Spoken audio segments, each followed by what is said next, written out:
Inside, hurry! Get off the streets!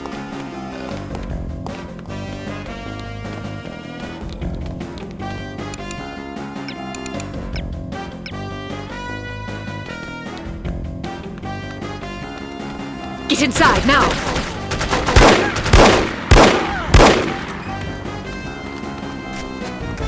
Get inside!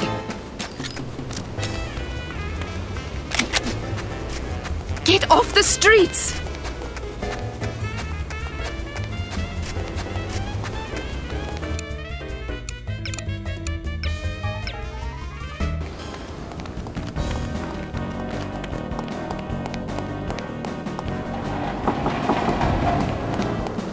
Hurry! Get inside! Get off the streets!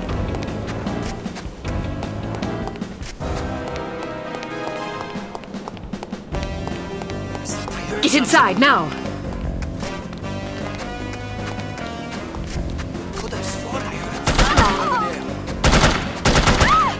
Get inside!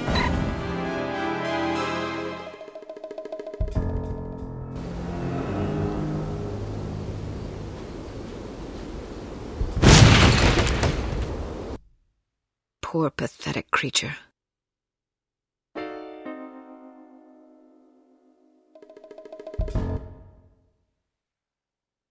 Ah, Miss Archer. I trust you're recuperating suitably? Quite so, Mr. Jones. Thank you for the champagne. It's a tradition I began back in the war, to reward my boys for a mission well done. It pays to have friends in the supply department. So, does that mean I'm one of the boys? I suppose it does. Figuratively speaking, of course. Of course. Miss Archer, I realize I have been somewhat abrasive during this ordeal. You've been a belligerent oaf. I hope you can understand that I take our collective purpose very seriously. Although I was highly skeptical of a woman's ability to handle this mission, I am overjoyed to have been proved wrong. You have gone above and beyond the call of duty in this matter, for which we are all indebted to you. I wish we could offer you a proper vacation, but until Unity is full strength again, I'm afraid we can't afford to let you rest. Thank you, sir, but I've waited a long time for a chance like this. I wouldn't dream of going on vacation now. That's the spirit. Well, I'm going to go home and see if my wife remembers me. See you both tomorrow. I'd best be going too. I haven't bathed in 3 days. I imagine I'm a bit ripe. Is this how it ends, then? How what ends? Saving the world. That's what we did, right? Yes, that is what we did. Is it always like this? Weary farewells and shuffling off home for a hot bath and a good night's sleep? A good night's sleep if you're lucky.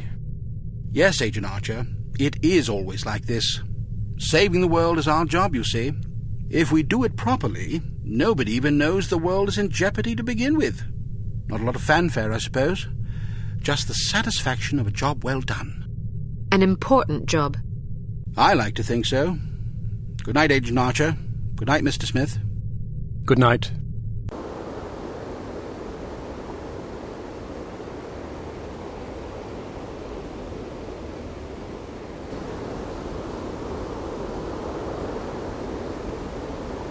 You were right. Last night I slept peacefully for the first time since my father died. How touching. Tom? You owe me more than you can imagine, Ms. Archer. I thought you... You have no idea what I put myself through, and I'm not gonna get a dime for it thanks to you. You're the traitor. Hey, I'm not proud of what I did, but I was gonna get a handsome paycheck as compensation. A very handsome paycheck. Unfortunately, you had to go and blow up my benefactor. Money? You betrayed the entire free world for money? Ah, spare me the self-righteousness. Everybody has a price. Even you. You don't know anything about me. Maybe not, but I've been in this business long enough to see what people are capable of. Anybody can talk about honor and patriotism, but those are just pretty words. When the money's on the table, the right amount of money, you'd be surprised how quickly you can change your tune. Do you honestly believe that? Of course I do. You know what a spy is? It's just some ordinary Joe who's willing to risk his life to sell out his country for a few measly bucks. We rely on these people. That's where most of our information comes from. The difference between them and us, other than our training as operatives, of course, is a price tag. Mine just happened to be about 100 times as much money. And now I get nothing thanks to you. You're forgetting something, Tom. Those spies we recruit aren't patriots. They're cowards. We seek out selfish, hateful little people who place themselves above everyone else. We choose them because they're weak and greedy and arrogant. Like you. Touché. Don't you understand what you did? People died because of you. Bruno died because of you. Hey, Volkov killed him, not me. All I did was supply some information. I'm not responsible for how that information was used. We'll see what the court thinks about that. I didn't come here to surrender. Pity for you.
Drop your gun.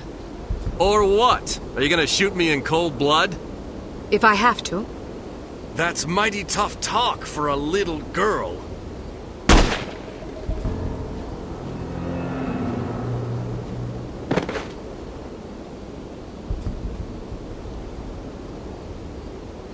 Mr. Smith, what are you doing here? Tending to some unfinished business. Mr. Jones? Are you all right, Miss Archer? Aye. What's going on? There's your traitor. You mean Smithy? How long have you known? I've suspected you for some time. You've only just now confirmed my suspicions. All this time you thought he might be a traitor? Indeed, but I had to be sure. You might have warned Bruno. He did. Bruno? Look out!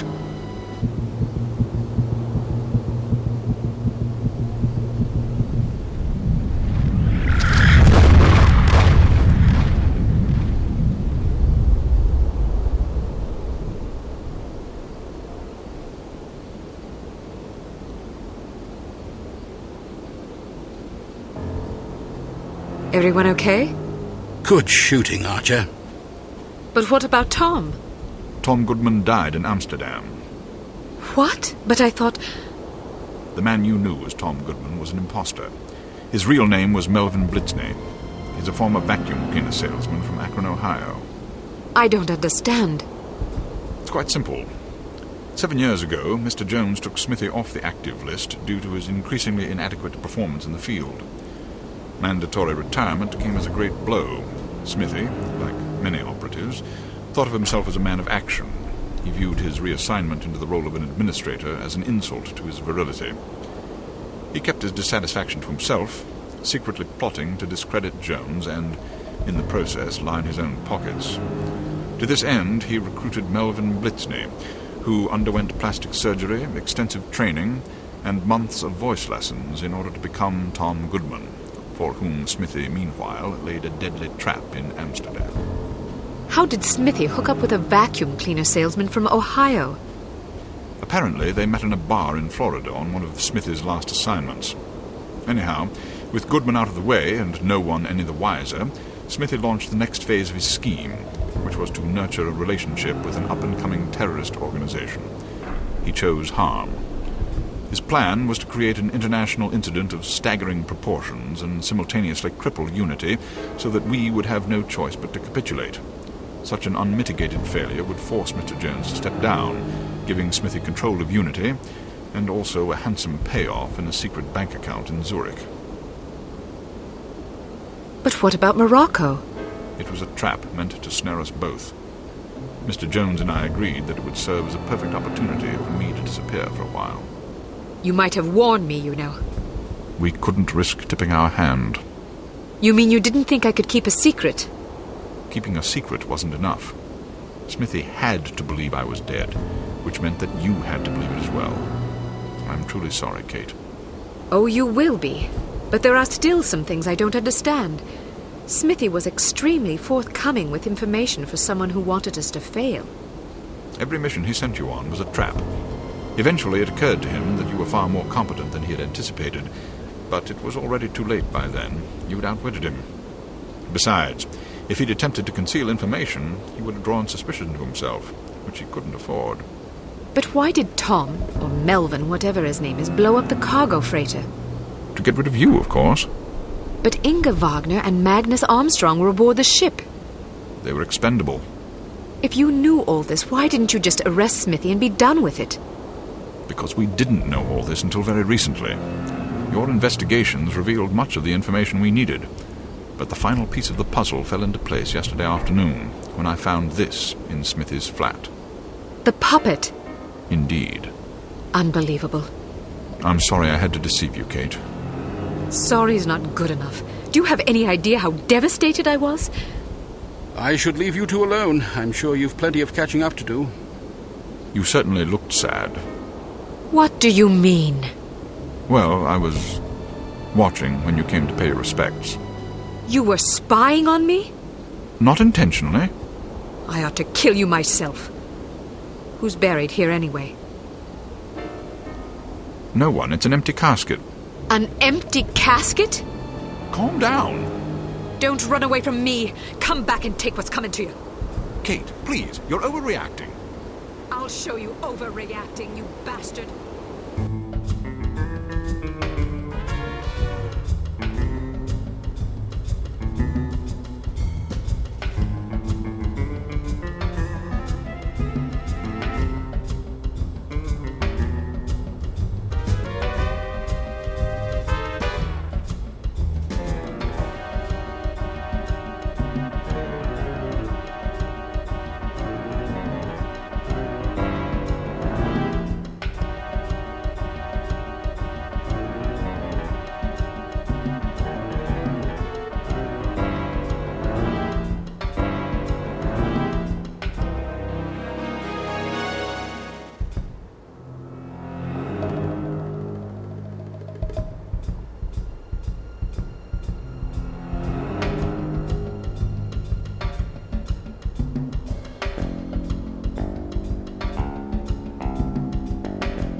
I'm afraid I have bad news. I'm already aware of the situation, Dimitri. No matter. We'll just have to do better next time, won't we?